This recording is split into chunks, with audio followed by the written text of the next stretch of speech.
Where do things stand with the Panthers roster following the draft? We'll talk about it right here on Locked On Panthers.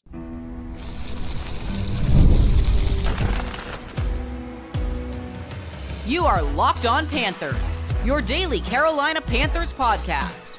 Part of the Locked On Podcast Network, your team every day.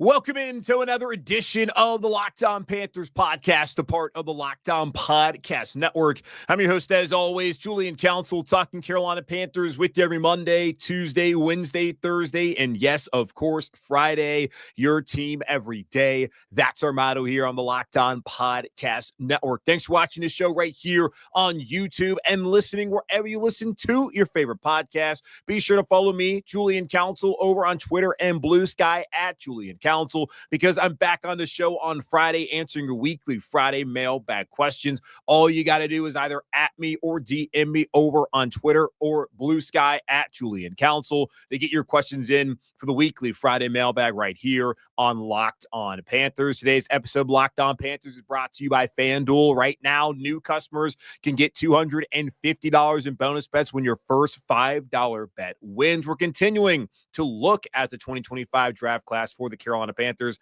on today's show. I'm going to have Alex Zietlow of the Charlotte Observer to help us go through it, look at how things stand, each position group. Kind of want to go through the depth chart with him. There's some talk about Jadeveon Clowney maybe not being a Panther much longer, so we'll talk about that and who's been impacted by some of the additions made over the weekend and just looking at roles these guys may play in 2025. So talk about that here with Alex Zietlow in just a moment on Locked On Panthers. All right, back here on Locked On Panthers, and once again, back on the show, Alex Zietlow. Follow him on Twitter at AlexZietlow05. He is one of the two venerable reporters for your local paper, the Charlotte Observer. Alex, how you doing, my guy? I'm so good. We were just talking off air about how tired we are. We both are. And I'm just so happy. At least I got a haircut. I don't know. We haven't seen each other in a while, but dude, like my hair was so long. I went into the studio at WBTV like to help preview the draft, and like I thought I did my thing. I thought I did a pretty good job, but the only thing people wanted to comment on was like, dude, you got to get a haircut. Like, what's wrong with you? Were people like that's the only thing my mom or something? Nah. My friends who saw it were just like texted me, and even my mom was like, hey, buddy, when was your last haircut? Like, she's very supportive. Like, love you, mom. But like, I was like, man. So at least I look like a little bit of a human being. But don't worry, I'm dead inside. It's all good, man. You always look good to me. And I figured it's probably your mom's in you up being like, hey, let's get this figured out. But let's talk about it, because why we're tired is because of the draft process that seems to be like never ending nowadays, as this has become such a massive production, which is great. Like once you get to it, it's fun. It's just like all the lead up. It's like, man, can we just get there? And now it's over. And now we're still talking about, which I'm very interested to see what's going to happen. I think everybody obviously is, after the 8-man haul that Dan Morgan, Dave Canales, Brant Tillison organization were able to put together over the weekend. Let's just start off by kind of like, I want to go through the kind of the guys they drafted, kind of look at the depth chart at this point in time. So I figure we should start off obviously with Tetairoa McMillan. He goes 8th overall. I was surprised by that because I figured Carolina's going to try to get out of that spot, which obviously was the case as we saw them trying to work. There was a lot of the reports out there, but when Ashton Jeanty went off the board, that kind of inhibited their ability to get out of that 8th spot, and they were kind of stuck. And I know you guys asked Dan about that the week prior, what would happen if they were stuck, and they said they would just be confident and go with the guy on their board, and they went with the guy on their board. I didn't expect it to necessarily be Tetairoa McMillan, but it was. So what were your overall thoughts in them going with the wide receiver at that spot? And I know you're someone who would even ask, I think back at the combine, about the appetite to try to get a wide receiver 1. Yeah. Firstly, I think the draft shifted for them at that number 5 spot with the Cleveland Browns when they ultimately went with Mason Graham. Mm-hmm. I think if they were going to take a defensive player, they were going to go with Mason Graham at number 8. And also Mason Graham kind of opened up all these possibilities of, because he was a guy that teams really were interested in trading back for, and like were willing to trade up for, so the Panthers could trade back. And I think And so I think the draft really changed and turned on that for the Panthers, and Dave Canales even made mention of that. As far as drafting Tetairoa McMillan, I've said it on several platforms, and I've said it in my writing too.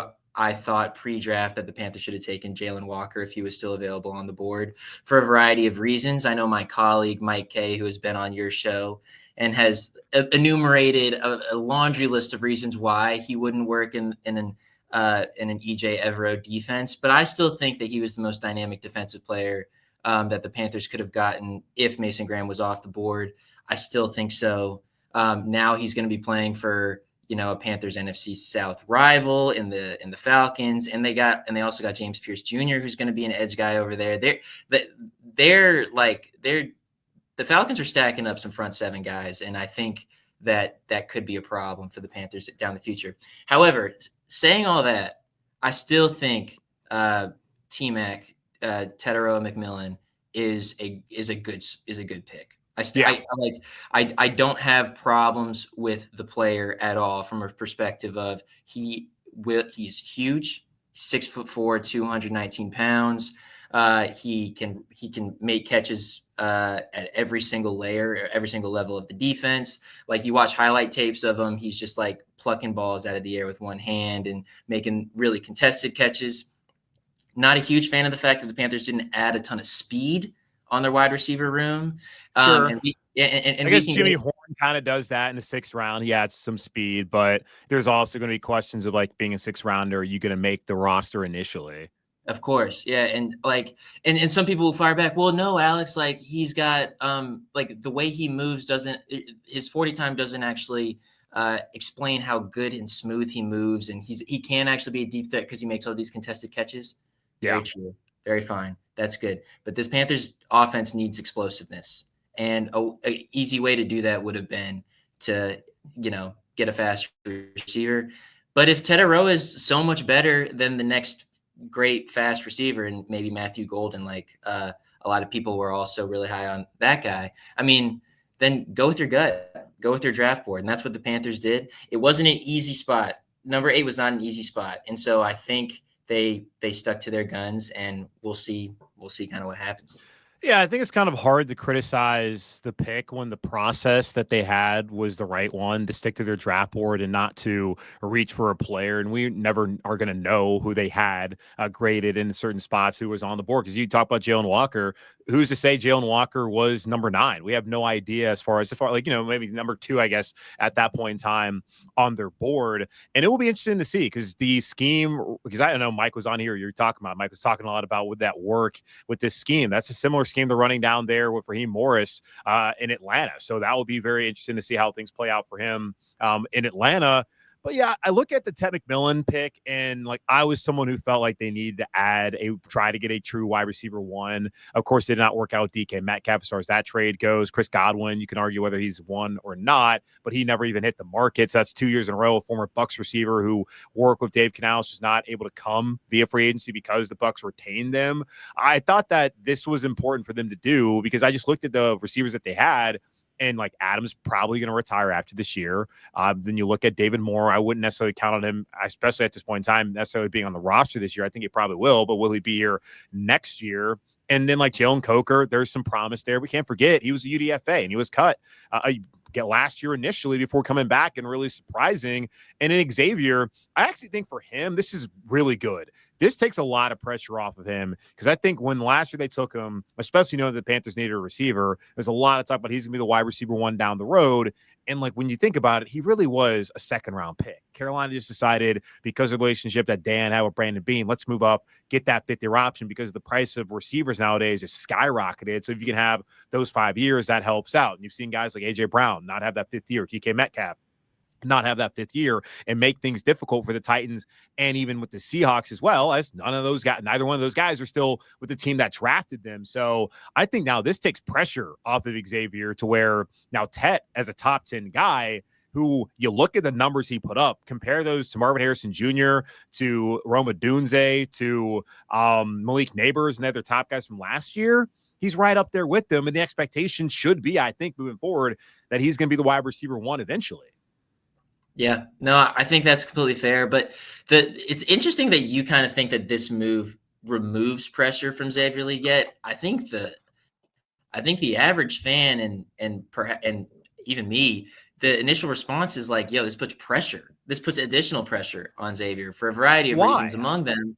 Well, but like, dude, he has to. He's now fighting for more completion. He's fighting for more targets. Like, he is no longer like. The idea was at the beginning of the season, or during the owners' meetings and all these things. No. Mm-hmm. We're not tripping about DK Metcalf. You know why? Because we already have a DK Metcalf in Xavier Legette. So what does that mean now? Did Dave Canales have a different epiphany and say, okay, no, we actually do need another wide receiver one or whatever? I don't know. Perhaps not pressure is the right word. Does it question the belief that this coaching staff had in Xavier Legette? I think that's a legitimate question. Yeah, that makes more sense. That makes more. I don't know, man. I know he said that. I mean, he also told Kay Adams that they were going to go defense at 8, which it's lying season leading up to the draft. I don't think they're necessarily lying when he said that he felt like, I was going to say DK, that Xavier can be that wide receiver 1. I just think it came down to Utah, but the draft shifted for them at 5 when Mason Graham went off the board, and hell, probably shifted at 2 when Jacksonville decided they're going to move all the way up to number 2 overall to get Travis Hunter, and then that changed things. So I just think they stuck to their board. They took a receiver. And just to me, this should take pressure off of him because now he's not the first round guy. He's not the dude who has all these. I mean, and he didn't, like, you look at it like last year, I thought, okay, great season at South Carolina. It was one season. Ted McMillan did it as a freshman, did it as a sophomore, did it as a junior, and now he's in the NFL. 3 years and done. Legette, it took him 5 years. And I understand with the parents passing, and I'm sensitive to that, to the quarterback issues there, the different coaching changes and all of that took him time to finally break out. But, like, you're not going to get 5 years in the NFL. Like, I just felt like that was a guy who would make more sense as a number 2. And now that they have this guy who I think could be their number 1, at least when they took Ted McMillan, like, that should take pressure, at least for me. I didn't really have the highest expectations for Legette to begin with. I think now, like, okay, great. Hopefully the general can be like, oh, well, they have this guy who's a top 10 pick who produced, I think he probably had more yardage in 3 years than Legette had his entire career in Columbia. So now you can put the pressure on him opposed to a guy who I believe should have never had those expectations to begin with. I mean, it might right size the Panthers' perspective on what they expect out of Xavier Legette. Sure. Perhaps that's the best way to put it. There's no denying that Tetairoa McMillan is a better prospect coming out of college than Xavier Legette. No one is saying otherwise. So I guess that's a fair statement. And I've never been in the NFL. Believe it or not, I wasn't coming close to getting drafted when I was coming out of college. But same. I imagine that if I get drafted and I was a first round pick, and then the next year they spend another first round pick from the same position, of the same body type, of the same profile, that would not necessarily make me feel good. But like maybe again, I haven't lived that life, but like, and maybe you're right. Maybe this does kind of take some pressure off him. Maybe Xavier can really thrive in the Z position as opposed to having to play the X after Deontay Johnson. It's like, maybe that's a possibility, but for now, I don't know. I would love to, here's the thing. I would love to ask Xavier what he thinks. And I think we're going to be able to do that at some point soon. Yeah, and I think he'll say all the right things, and I can understand, like, as a competitor, obviously, like, yeah, you took me to be the guy, and then you got another guy, and you said a couple weeks ago I was going to be the guy. I can totally understand, and I just think moving forward, like, to have those two, and not that it's now, because before it was Xavier and Coker, and, like, again, like, I think Coker is a good player, but, like, UDFA, like, it can't be first round pick, undrafted guy. Those can be our guys moving forward. Now it's 2 first round picks and then Coker in there as well. And then we'll see what Jimmy Horn Jr. becomes. They added Hunter Renfrow. And I think there's like legitimate competition in that wide receiver room. You look at it, to me, like Adam, his spot's secure. Xavier as a starter, that will be secure. Tet will have to earn it, but like he's going to be. Now I'm very curious to see how this impacts a guy like Jalen Coker. And like how Jimmy Horn Jr. factors in, David Moore. I mean, Hunter Renfrow, like they talked about last year, and I thought it was ludicrous that they felt like receiver was one of their deepest positions at the end of training camp. That may actually be the case this time around as far as guys who like are rosterable, like guys who can actually be placed on a roster. Yeah. Well, they said that, and then they only kept 5 of them. So exactly, which is which, I mean, I think they're just, lying again. But we'll see how it all plays out, because I am actually very interested to see how this receiving core shapes out at the end of the day. Edge rushers, they took 2 on night 2. I want to talk about that and also talk about the future for Jadeveon Clowney, if there is a future here in Carolina. We'll talk about that here in just a moment on Locked On Panthers. The NBA playoffs are here, and FanDuel is giving new customers an incredible way to get in on the action right now. When you join FanDuel and place your first $5 bet, you'll get $250 in bonus bets if your first bet wins. I love how FanDuel makes betting so easy, whether it's picking my favorite team or diving into player props, from three-pointers to steals to assists. FanDuel has so many ways to bet your favorite player props. Plus, after the game tips off, you can even combine live prop bets to a same-game parlay for a chance to win big. Don't miss out. Head to FanDuel.com and claim your $250 in bonus bets today. All right, back here on Locked On Panthers with Alex Zietlow, the Charlotte Observer, evaluating the Panthers draft class from over the weekend and looking at what their impact could potentially be this season and beyond. Edge rusher, I thought that was what they were going to do. At 8, we were all led to believe at least defense would be it if it wasn't going to be edge rusher. On that Wednesday prior to the draft, there's talk of Walter Nolan, the defensive tackle from Ole Miss, going to Carolina. Mason Graham, I saw him also mocked. And according to you, what you're saying here, if he was there, he probably would have been the pick for Carolina. And I would believe that for sure. But they ended up not getting an edge rusher night 1, but this was always talked about to be a deep edge rusher class, and they doubled up, and they were aggressive in doing so on night 2 by trading up to get Nick Scourton, 51st overall, and then trading up 77th overall there in the 3rd round to take Princely Umanmielen. I like it, Alex, because this is, I've much like the receivers, like I felt better about the receiver group. I looked at the edge group and I'm like, okay, Clowney, cool, a name, but like, come on, let's be honest here. And then DJ Wonnum, okay, I do think there can be something there, but like, is he gonna be a Pro Bowl guy? Probably not. Pat Jones a second. I'm not all that excited. And DJ Johnson, bless his heart. So I felt like it was very necessary for them not to just get 1, but to get 2. Yeah, I mean, Julian, Jadeveon Clowney's my guy. Rock Hill to the end. Come on now. Come on now. But speaking on these two guys, I mean, they're Princely and Nick Scourton are just what a day 2 from the Carolina Panthers. This is if they really nailed any of the 3 days of the draft, they really nailed day 2. I mean, Nick Scourton is this guy. He was Daniel Jeremiah's 4th best prospect. He was like super productive at Purdue. In 2023, he had like 10 sacks, and then after that, really made a name for himself at Texas A&M. He is really strong. He's like known to be this powerful guy. And then the next round, they go out and get this guy who has a really deep bag, who can like move defenders and get around defenders with how bendy he is. Like Dan Morgan talked about how bendy Princely is, and it was just crazy. And they were talking about how they complement each other. It seems to make a lot of sense. Nick Scourton is 20 years old. If you think about it, it's crazy how young he is. That is so huge. He's still growing into his body. Dude lost 28 pounds recently, and it wasn't even from some particular training regimen. I mean, it was, but it was all about being disciplined and actually eating properly and not spending all day not eating and then eating a huge meal right before bed. It's simple things like that just go to show you, oh wow, he's still growing into his body. Another thing, so in 3 to 4 years, for whatever, Scourton's going to be if he does well, is going to be commanding a really big paycheck. But but the Panthers are going to want to re-sign him at 24 years old. Think about if he gets extended again, 28 years old, 29 years old.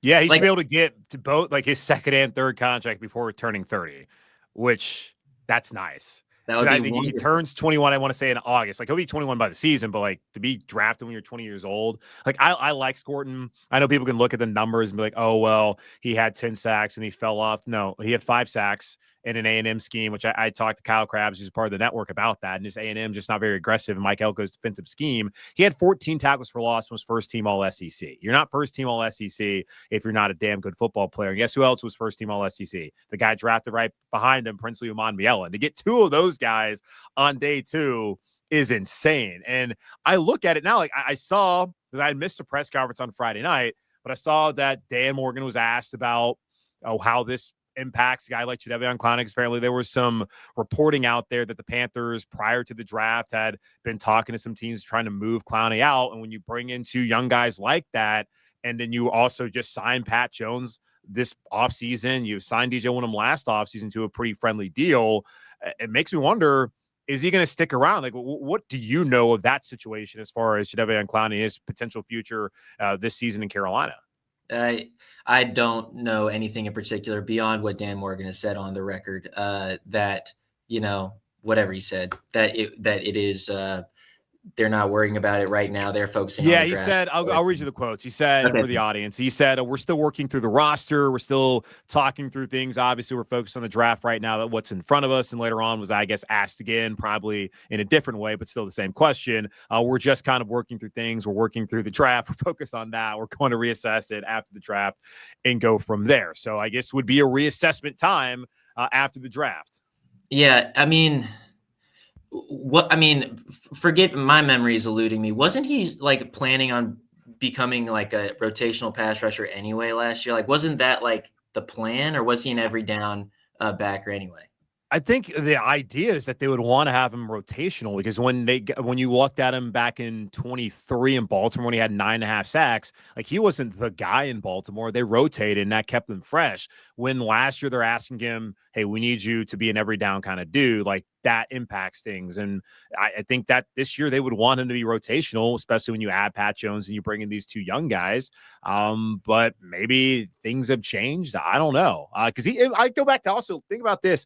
When I think probably the first time Clowney spoke to the media, he talked about how every year he looks at contracts as 1-year deals, because like the team can move on, or I can decide I want a new contract. And that really stood out to me. I was like, oh, maybe this is only gonna be a 1-year deal, since he's basically telling us that's the way he looks at it.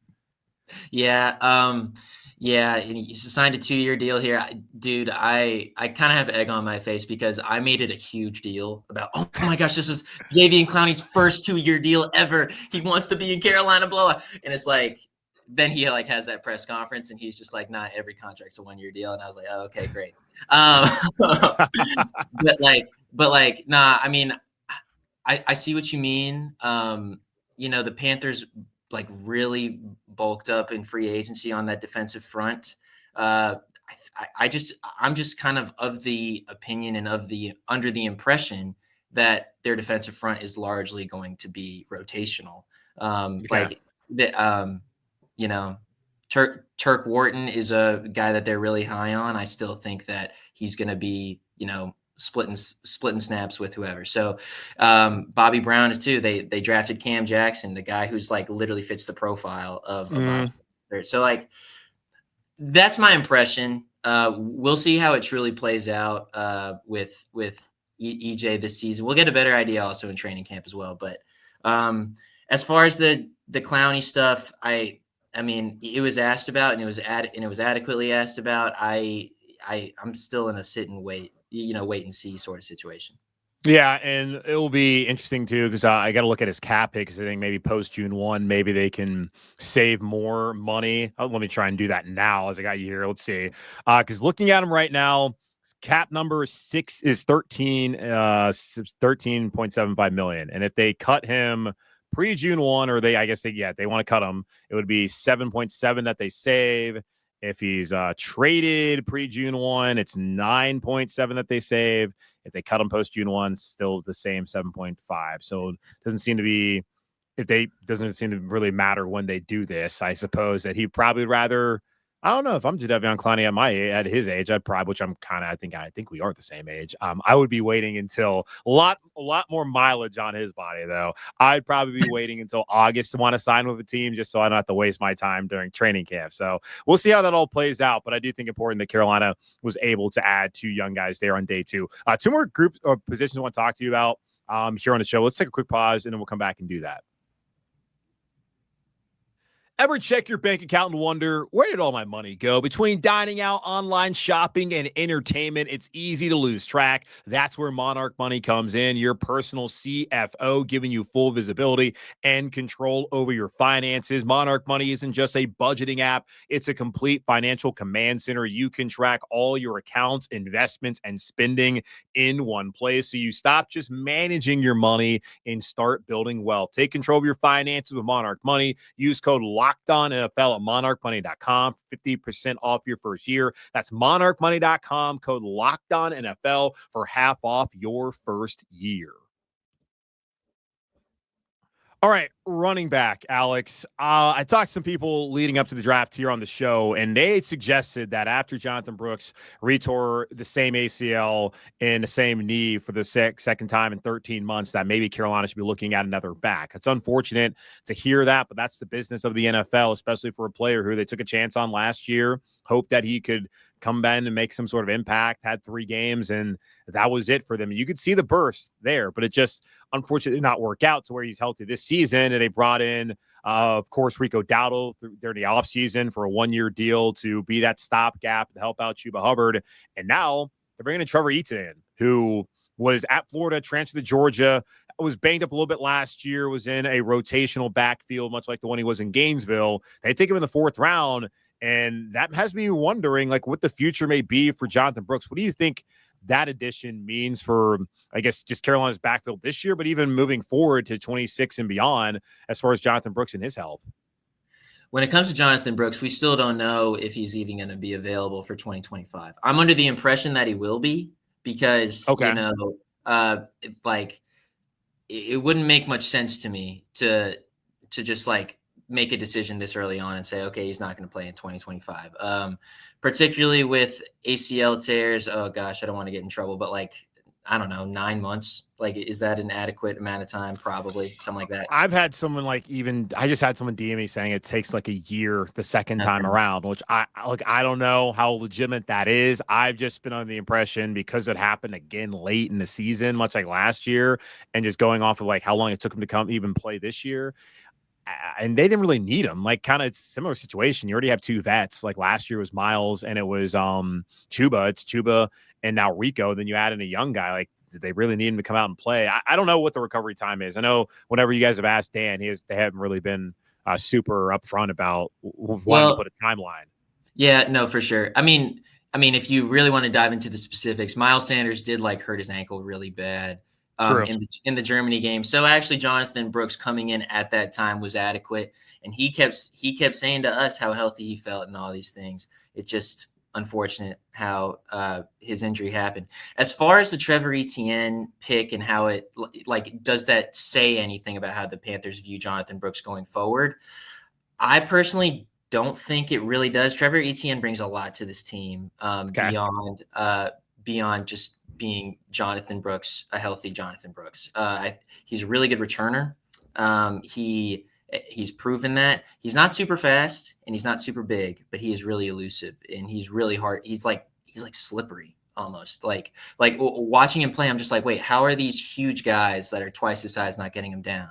It's it does resemble a little bit how his brother Travis runs and plays. Travis was, I don't know. I think he was slightly faster and a bit more explosive, but and Travis got way more opportunities at Clemson because even when Trevor was because I thought this last year was kind of disappointing for him at Georgia. I did wonder if he'd go back, especially with the NIL money, because I feel like he was probably if he would have stayed healthy, I think he's more of a day 2 back than a day 3 guy, depending on how you want to value running backs. I'm certainly not the guy who values running backs the highest, but I thought he's probably more of a day 2 talent. Maybe had he gone back at Georgia and had a healthy season and shared carries with Nate Frazier, but he shared carries in Gainesville with Montrell Johnson. And back then I was okay, this guy's pretty good, but he ain't his brother. I think his brother, at least at Clemson, his brother hasn't necessarily panned out so far in the NFL to the level you would want, but he was a much better player in college at Clemson than Trevor was at Georgia and Florida.